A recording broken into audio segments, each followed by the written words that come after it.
Epic on IN10 Media Network. Can we please have a round of applause for Mr. Mohanty?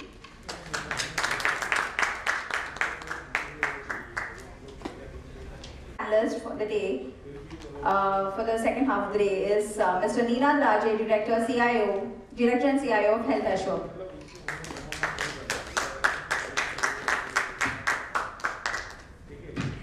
The next panelist is Mr. Chirag Bhartiya, Director, Infrastructure Services, Oracle Cerner.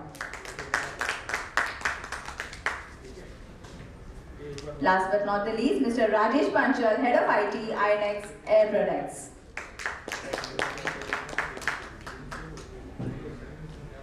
Over to you, Mr. Mohanty. Hi. I think it's lovely to meet all the technocrats out here, and I'm sure that audience would get a lot of insight into about the topic today. So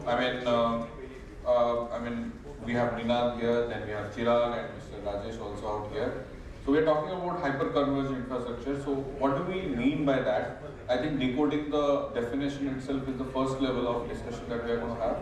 And then we are going to also see the opportunities and the kind of roadmap that we have ahead. And they would obviously share their insights about different sectors that they handle currently, they're part of it. And how do we see opportunities also in a lot of difficulties that a particular business goes through, be it cloud system, managing infra, and also running scalable models, right? So this is the stepping stone of discussion that we thought of starting with. And I'll start with Neenad first. So Neenad, it's great to have you in the panel, and if you can just throw some light about the business that you handle, the kind of scalability that you handle as well, and a little bit of thought about HCI overall. That would be great. Sure. Thank you so much, Roja. It's a great honor to be part of this illicit group as well. And I thank you so much to W.Media for having us here on the panel. I think this is a very pertinent topic in terms of, in today's day and age, HCI, which is obviously the hyperconverged infrastructure. We've kind of known about this for a long time, but probably we don't understand the nuances of what is hyperconverged infrastructure. Of course, we have known about convergence, we've known about on-prem devices and on-prem infrastructure as well. So I'll just kind of give you sort of a brief about the journey also we have transcended from the earlier ages. So I still remember we had this massive infrastructure, very different disparate devices within our infrastructure, on-prem infrastructure, which used to have servers, which used to have compute, storage separate, used to have networking devices, racks separate, and everything was a separate component in itself, and they were used huge server farms and so on and so forth. So that was a very complex environment to also manage, to understand, to administer, and of course the cost used to also vary in terms of especially the real estate cost. Now come together this entire convergence era. Now there was a time when people started thinking, what can we do? What can be done to especially transcend this entire complex environment? How do we simplify this?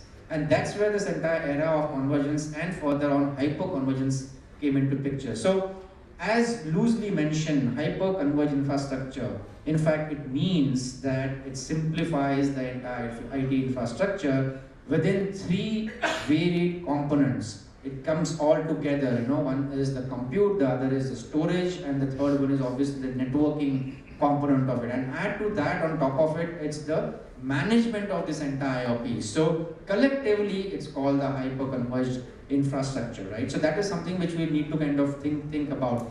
To address your second question, Swaraj, it is about our organization itself, right? Now, we being in the healthcare sector, there is lot of transactional inputs, lot of transactional cases that happen to the extent of we cater to almost like 100,000 unique customers on a daily basis. And so you can imagine the kind of quantum of volume and the scale that we're talking about. So there was a day when you used to have huge server farms, and now we're talking about on-prem, because there's a lot of security concerns around the cloud and so on and so forth. Have we adopted the cloud? Yes, we have adopted the cloud, but however we also maintain certain things on the hyperscaler environment at our end also. That is something to do with the security component of it. I just also want to kind of add to one bit as well. just wanted to differentiate between, for the sake of the audience here, there's a differentiation between HCI, which is hyperconverged, and cloud as well, right? Although both of these, they go hand in hand. However, that doesn't mean that they're the same. Cloud, to be honest, cloud is more focused towards and very close to the direct consumers, right? Being automation, making sure that the entire software-defined architecture comes into picture, whilst HCI also does that. But HCI actually simplifies the IT infrastructure rather than getting very close to the customer. Cloud is obviously very close to the customer as well. That's the major difference between the HCI and cloud. Cloud obviously serves you better in terms of on-time, real-time delivery, whereas HCI is about technology, hardware, infrastructure, and now the software-defined infrastructure as well. So, that's I hope it addresses your question. Yeah, sure. So I think that's a very good insight. So very important point from here. So I would like to ask you, Chirag, that as Niraj mentioned that compute, storage, and networking are three major pillars of HCI component or any networking for that matter. And obviously you have a layer of managed services around it. So how do you, as a major stakeholder within Oracle Cerner, how do you see this HCI overall? And what kind of software designs have you made to, or maybe evolved with the time, and how agile is your solution in terms of implementation? I'm sure you would have implemented multiple number of life cycles, so maybe you can throw some light around that. Yeah. So if I were to simplify what Nina just mentioned, right, which is the core infrastructure piece and how it is defined as a hyperconverged infrastructure. Now we talk about hyperconverged infrastructure, we talk about hyperscalers. Hyperscalers are nothing but the bigger scale of HCI, right, which drives a bigger data center environment. Now, I would just flip the thought process. What we do as an organization, let me give you a little background of what we do as an organization. We are also into healthcare. So, primarily we keep people at the center. Now, how do we really keep people at the center? Let's take for an example, we service the healthcare IT platforms, right? I'm trying to just think on my mind and try to simplify my technical jargon into simplicity. But we provide the healthcare IT solutions out to major healthcare industry today. It's said that out of the 10 beds hospital that is available in US, more than 5 beds are onto our platforms, which is Oracle Cerner platform. Now, we have to always keep people at the center. When I say that, why it is very important is, let's take for an example, I have a network engineer making a change inside my infrastructure environment. That particular port of a network is serving to a server which has a data of a child which is getting treated in an incubator in one of the hospitals. When a change happens, the child will not be able to get the required health and care at the endpoint. So it becomes extremely critical that how do we really operate on this scale and ensure that we continue to keep people at the center. Now, when I flip the case, while the technology is transforming, we had a monolithic environment, right? When we have multiple products created and developed on different platforms, and now we're going very agnostic from a platform perspective, and now one supplier or one big hyperscalers has started to get inside the era of talking to another hyperscalers. And the services which was never compatible, at least a few years back, are now getting compatible within the exchange. There comes again people. Now keeping again people at the center, you can derive, define and innovate any level of technology. How do we really engage the workforce and train those workforce to come forward and really take the maximum out of the technology is today's big question. The technology like HCI, it is basically an IaaS platform, right? Infrastructure as a service platform. That was primarily defined to see how can we, at the grassroots, attack or arrange more skills which is simplified in nature. When I used to be a network engineer, I used to work on CLI. None of my team members in my network engineering team works on CLI anymore. So the technology is transforming itself, but I would always say at the use case, keeping people at the center is extremely important. Now, that comes along with the availability, that comes along with the security. Each use cases will have a different use case from a technology standpoint. That do you want to keep your infrastructure on-premise? Yes, you can keep it on-premise. You can still do it with HCI. Today, there are technology leaders who provide solutions where they will bring cloud at your own on-premise data centers, which can be your edge computing as well. There are multiple different providers in the industry who does that. And how do you define your workloads and how do you shift your workloads from on-premise towards the cloud, make it hyperscaler more effective? Is HCI scalable? If you asked me this question 3 years back, I would have said no. It is good at the edge. It is good at the edge. But if you ask me that question today, I will tell no. It has matured itself for its availability, for its usability, and for its simplicity today. Great. I think we got perspective from two different technocrats, which is about the healthcare primarily. So I would request Rajesh to throw some light. He handles multiple businesses, of course. One is the B2B, which is the gas, industrial gases part, and the other is obviously the fitter, which we all know INOX for. So Rajesh, maybe you can. So hi, thanks DCD and team here to invite me to this testing panel. And with a good opening note with Ninar and Chirag, it left very less for me to score in last few hours. So I feel something like that. But nevertheless, I will touch base. I represent INOX Air Products. So very few of you must be knowing INOX Air Products. So we were the lifeline to the country when COVID wave 2 came. You must have seen those empty container, filled containers going on railway, oxygen containers and empty containers airlifted. So we are that company, INOX Air Products. So 65% of the population of the country was saved because of INOX Air Products. So that is what I bring on the table. Second thing is INOX, as he rightly said, the laser business. That is one of our group companies, which is everybody must have visited for any of the movies. Very assured. And there is a third business vertical which we are into, which none of you must be knowing, is the cryogenic business. You must have seen the shuttles and rockets which are sent. So those are specialized unique containers which are being airlifted and sent. And even oxygen is transmitted in this cryogenic tank. So we manufacture those for the country. And recently, last couple of launches, INOX CV, our group company, have been party to the ISROs and the launches. So this is the background of the company. Coming on the subject of HCI, I will touch base on my experience industry-wise and also in the group, how it has gone, variedly differently. So, nearly 6 decades of, as business establishment, applications have been deployed, servers have been put into. Even today, if you see some other corner, you will have a Foxco-based application, and somewhere you will have an VB and .NET-based application. And then evolved today to SAP S4HANA. So you have farms of application, farms of servers, and how to manage that, and being manufacturing company, more focus is on business output, operational efficiency, and not putting time, effort, energy on the IT resources. So you have to manage that, and CFO every year on year, you can scale up the OPEX, but when it comes to the CAPEX, why, when, how, and what is the saving. And when we represent, the number is always to be reduce the OPEX and increase the CAPEX. So these are the vicious circle which most of us get into.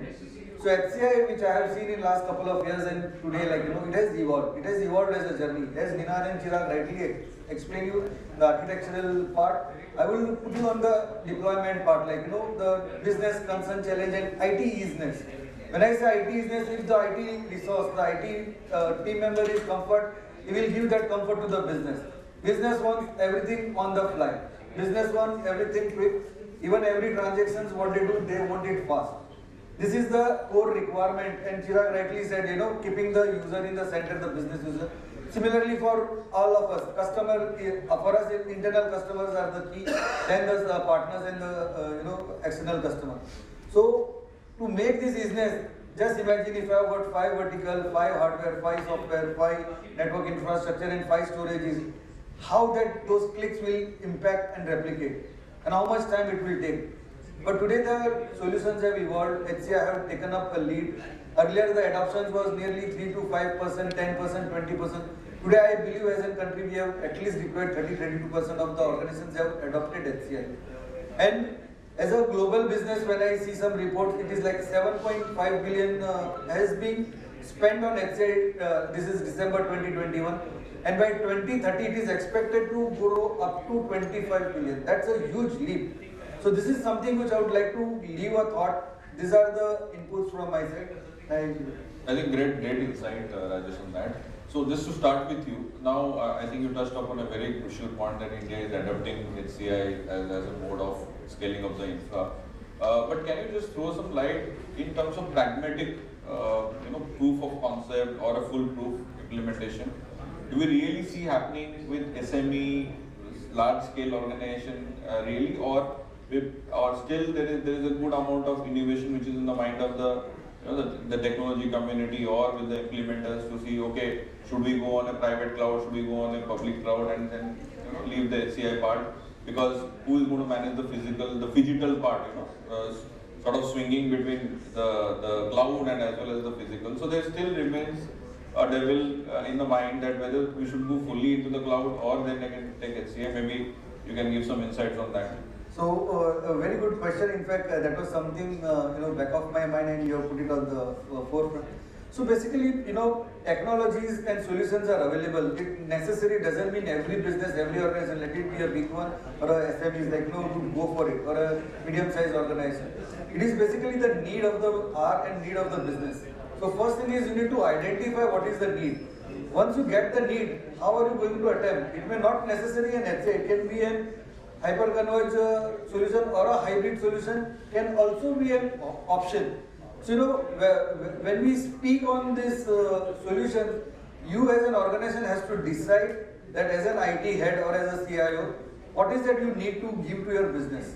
And when you come specifically on HCI, you have to identify what are the 4, 5, 6, 7 advantages. Like, I can quickly speak on fast to deploy, easy to use, easy to manage, scalability, performance. These are the quick ones. But when I come on the challenging side, since you are consolidating, as Nina rightly said, like, you consolidate, you have a compute, you have the storage and you have the network. So consolidating. So when you do the consolidation, the power energy consumption goes high. So you have to also factor those things. Like if you do it in-house, what will be my cost of the power? You cannot, forget or neglect that point. Then the resources. Since you are putting, is it well balanced? The HA part, how this HCI will be highly available. That is the second part. And if you don't figure it out, and if you just because you want to do HCI and there is a 10 success story and I would like to be 11, I think so that will be a failure. So my recommendation is do your do's and don'ts, advantages and disadvantages in a very proper manner. There are partners who are there available in the industry and they will be fair with you. With your size of the business, it can be of any size, but you need to do that on a very, proper. So I think, Rajesh, there is no silver bullet to this, yes. right? So, it's not magical that you implement HCI, everything is going to be foolproof. So we need to do a very calculative arithmetic around cost to scalability to reliability and redundancy, and then move ahead with what is strategy. And one point I would like to add is the resources. Like, as Chirag rightly said, Yes. like, what he was doing as a network guy long back, and after 12 years, today those guys are not doing. So the resources within you. If your organization have resources, you need to train them, scale them up, and because it is more software driven rather than the technology part or the connectivity. But it is more the. What do you feel about this? Because again, private, public cloud, that's the fight. Then HCI resources. There are multiple variables actually, right? So, do you have any benchmark or a percentage that how much I should do a cloud based or how much do I do a phygital, how much do I do a HCI? Is there a approach to that, a ratio approach to that? Sure, in fact, it's a very valid question. Although it's a very, very valid question, however, I probably wouldn't be able to peg a percentage to it, Just estimate. Probably, yeah. So, I mean, in today's day and age, everybody is looking for subscription-based services, It has to be easily subscribable and easily to move out as well. The exit should also be very easy. From that standpoint, cloud obviously spells a lot, and that is something which people should kind of think about. But is cloud the all-encompassing answer to every problem, every issue for any business or enterprise. Obviously, the answer is no. There are certain activities, there are certain enterprises, there are certain functions that still should and are relying more on the HCI technologies as well. Especially for those who are very security conscious, so, and talking about the additional workloads and so on and so forth, and then they have additional capital with them, they should rather go in for the HCI technology rather than the cloud infrastructure, because eventually, immediately on a very near-term basis, cloud seems to be the answer for everything and cost-effective. However, you look at the additional large, long-term, 3 years, 5 years tenure, and when the sort of bandwidth comes into picture, data transfer comes into picture, that is where it hits to the enterprise as well. So there is a balance that you need to one needs to keep between the HCI and cloud. However, having said that, I'll just try and equate this in a very simplified manner for the entire audience here. I'd like to take you back to the age-old prehistoric time, wherein if I have to equate the on-premise, the server farms technology, those are Kauravas, 100 Kauravas. You have HCI technology, those are Pandavas, you consolidate everything. And then there is cloud, and of course it can be equated to the all-important Krishna, so he's all-encompassing and all.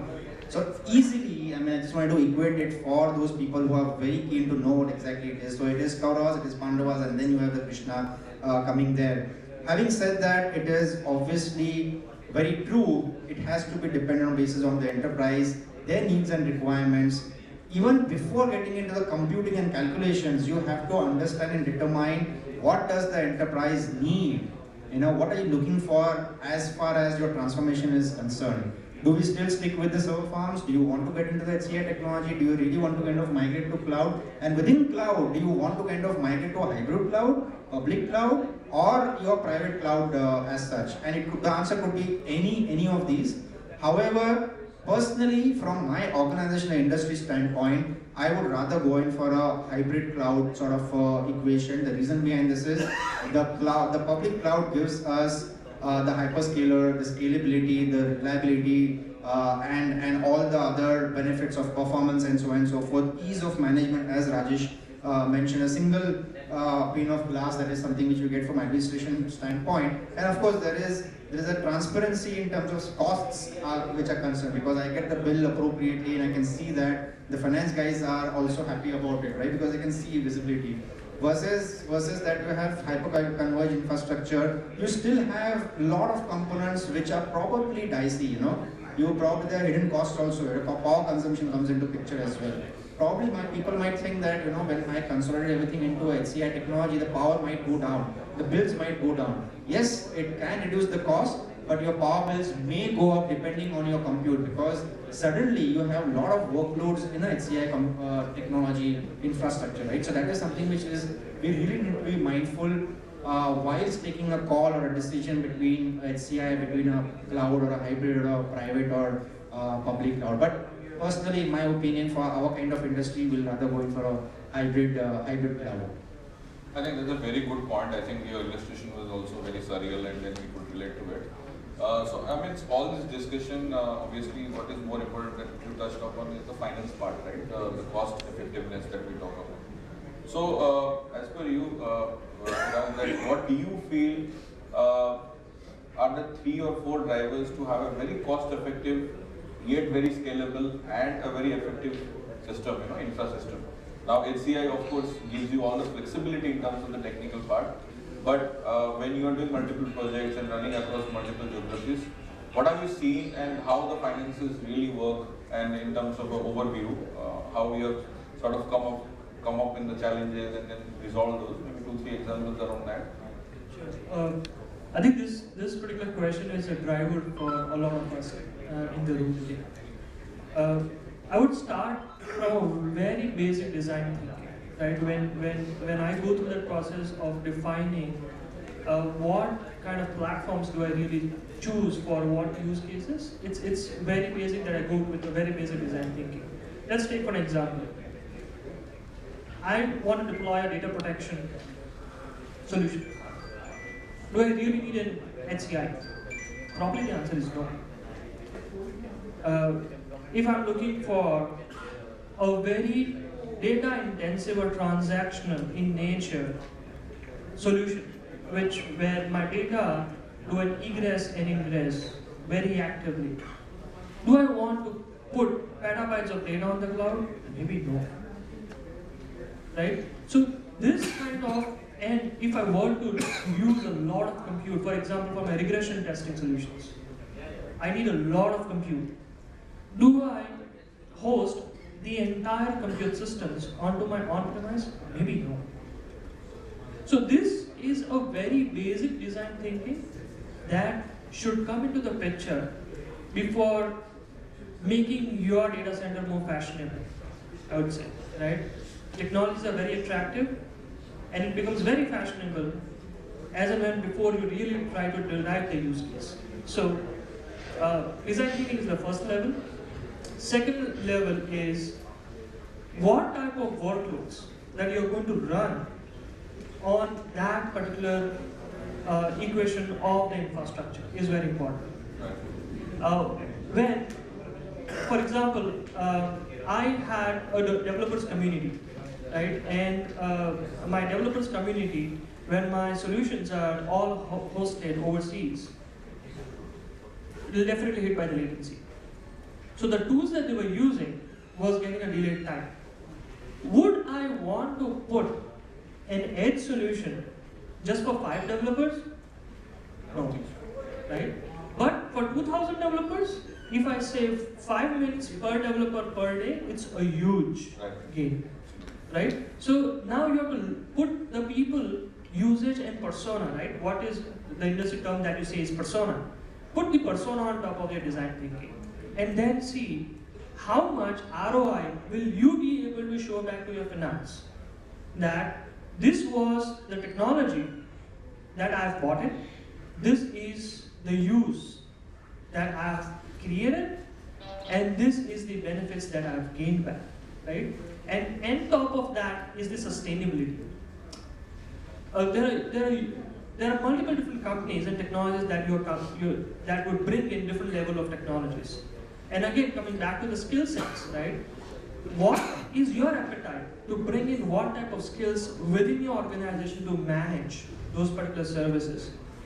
The days are gone when it was called infrastructure, right? Compute, storage, network. Nobody will talk about compute, storage, network, security. It is, everything is tied up with a service.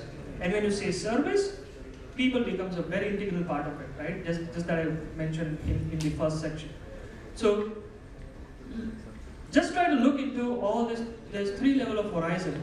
Now, if I were to put an on-premise tenant, right, where I already have the skills available, and with the use case where I'll be able to do a ROI, and I just to become more fashionable, I want to move that tenant over to cloud, where now I have to, instead of the CapEx, now it becomes an OpEx model, right? More expensive in nature.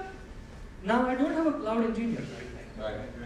So I hunt down, while I buy that platform, for at least 6 to 8 months, I hunt down a cloud engineer in the market, bring him or her on board, and then try to bring the ROI of the environment. So I think those are the very simple, minimal factors that play a big role into defining your use case and stories that you can bring towards the world and tell, okay, this is how was a journey that looked like. Minimize the failure by going one step at a time. Rajesh, maybe your comments about the roadmap, how HCI is looking at and some of the key challenges that you see. So I'll take the Mahabharata example. Very nicely. So as I spoke, around 30 to 35% adoption is there today. But few of the reports which I did understood and studied says nearly 60 to 62% will be adoption by 2025. So this clearly indicates even if you have an hybrid model, but somewhere HCI is going to benefit not only the organizations but as an industry and as a complete ecosystem. Reason being, the benefits are being measured, there are 10 to 12 key benefits which are being seen compared to the challenges which are couple of them. And how the country and the ecosystem of power saving, the solar, the couple of hydrogen-based energies coming into forte, where the cost of power generation is going to be controlled in next couple of years. We do understand and estimate that the cost will come down, which will help organizations to move towards the HCI. And also the ease of converge, like when you talk about various applications, now organizations have identified, like rather than keeping multi-layer and heterogeneous application layer, why can't we consolidate? And when we consolidate, not only the application front but also the networking and the storage and the compute front. So organizations have also realized, and this also gives a benefit to the employees, because they are also scaling up. Rather than having a team of say 20 or 30 or 50 people, why can't we manage with the existing 12 or 15 people, and how do we scale that up? So more output, more orientation, and the whole payback to the organization and payback to the industry. So I think we had an excellent round of conversation here about HCI, and I'm sure that as the business evolves with various sectoral businesses, I think the challenges will be there, and every challenge we see opportunity to grow. I think HCI, private cloud, public cloud is also going to evolve with the business that we handle. So I think that's the end of the discussion, and if you have any questions from the lovely audience, then happy to take them. Can we have the mic, please?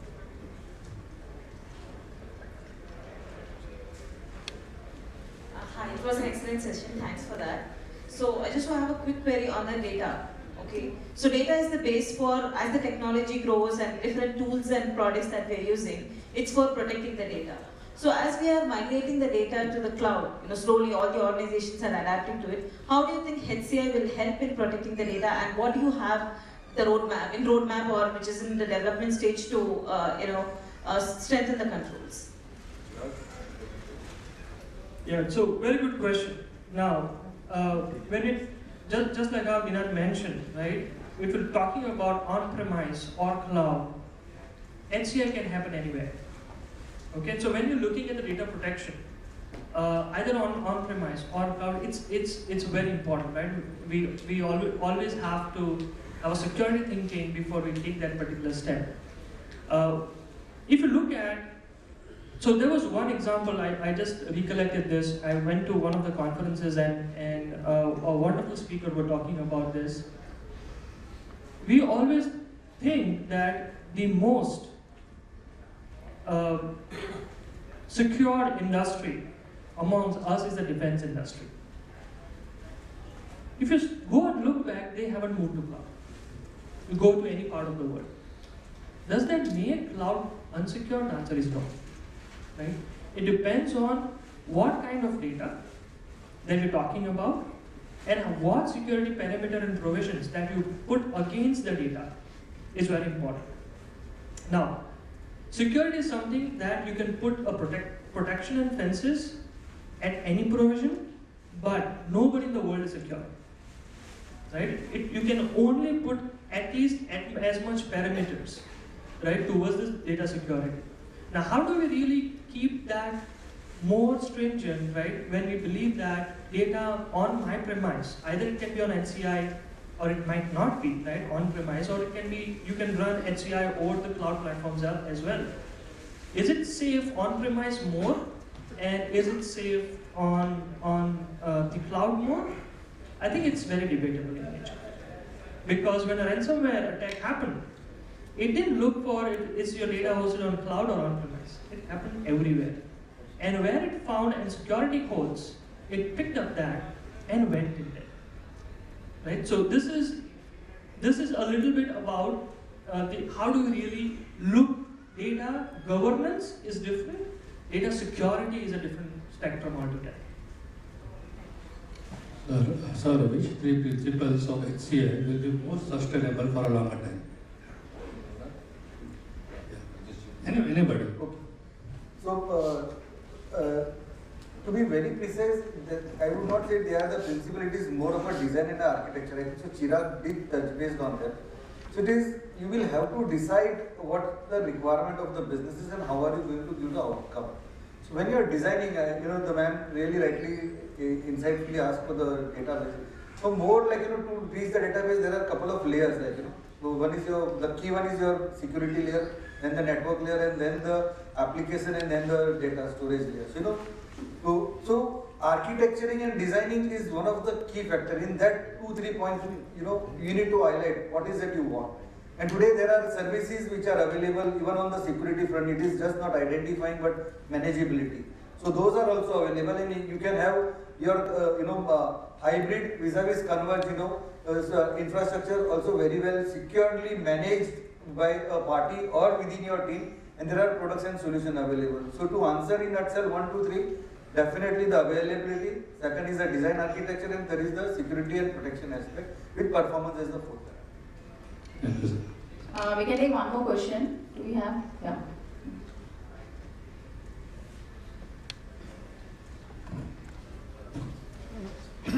Against hyperscale infrastructure, converged infrastructure versus cloud, has there been any study done which one is cheaper in the long run? The TCO is better in the long run. Maybe let's say take a 5-year horizon. Which will be cheaper? Is really cloud cheaper? Alright, so like I said, I think this is something which we discussed earlier as well. There really is we can't kind of peg a percentage to this as well. There are various and multitude of research which has happened, there are a lot of surveys which has happened, and there are a lot of reports, and there are a lot of insights that we have received over the number of years as well. Few reports would say HCI is more inexpensive and cloud is expensive, and vice versa is also true. It really depends on the kind of business that particular enterprise is in. And I'll give you an example, right? Suppose if it is a very transaction heavy business, right, which is an e-commerce business, on a daily basis there are a lot of hits, there's a lot of in and out which is happening, right?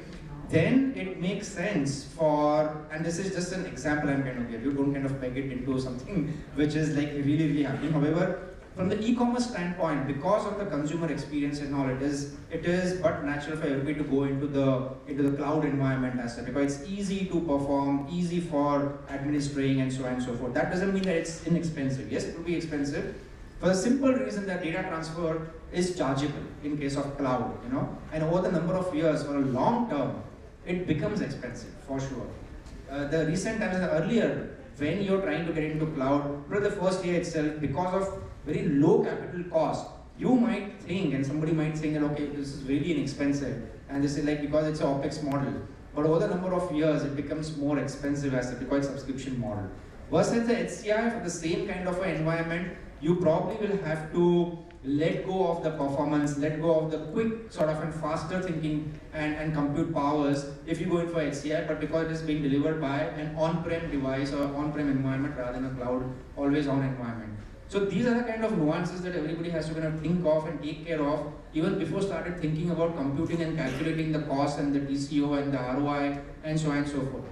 From the finance standpoint, the CFO standpoint, it is going to be that number, okay, over the period of 3 years and 5 years. And if we are able to kind of showcase that, then you are good in the books of finance. But at the same time, the books of sales and distribution, you may not be good. Because you know what, you're not giving that service delivery to your customer when they want it, where they want it, immediately, real time, and so on and so forth. Right? So it is, of course, there is this equal balance that you have to kind of take care of when it comes to computing, calculating the ROI and the cost of either cloud or HCI. Yes, in the recent times, cloud is the answer. Seemingly, cloud is the answer for anything and everything, right?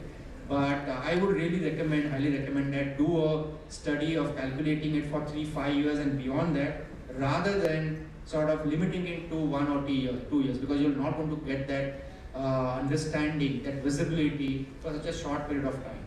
I hope that answers your question. Thank you so much. We can take this offline, sir. It's getting Mr. Monty, you have to choose the best question out of these 3, and there is a giveaway to the best. Okay, I think the data protection part was very important. In fact, that's a key topical point that we see across the globe, and I think it needs a good amount of recognition. Yeah. Ms. Kavita, can you please come onto the stage? Mr. Monty?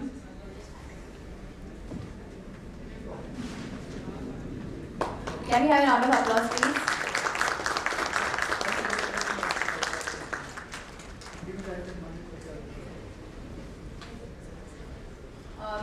souvenirs from Fuji Electric. Mr. Monty, I request you to just give the souvenir.